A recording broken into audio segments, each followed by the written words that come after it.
ઓમ નમઃ શિવાય, હર મહાદેવ।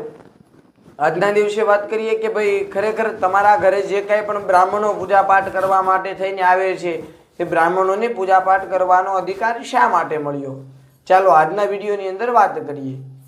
એવું કીધું છે કે ભાઈ બ્રાહ્મણ અવશ્ય મુખમાં સિદ્ધ બાહુ, એવું કીધું છે કે ખરેખર જો ભગવાને આ સ્વયં કીધેલું છે કે જો મારે જમવું હશે તો હું કોના મુખેથી જમીશ? બ્રાહ્મણોના મોઢેથી, સાક્ષાત બ્રાહ્મણોના મોઢેથી ભગવાન જમશે।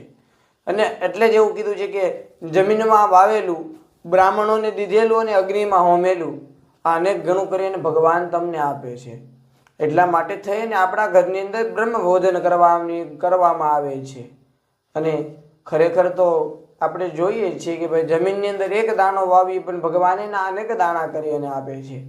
યજ્ઞની અંદર તમે 20% દ્રવ્ય હોમો છો તો યજ્ઞની અંદર જે કાંઈ દ્રવ્ય હોમેલું છે એનું વળતર તમને 80% ભગવાન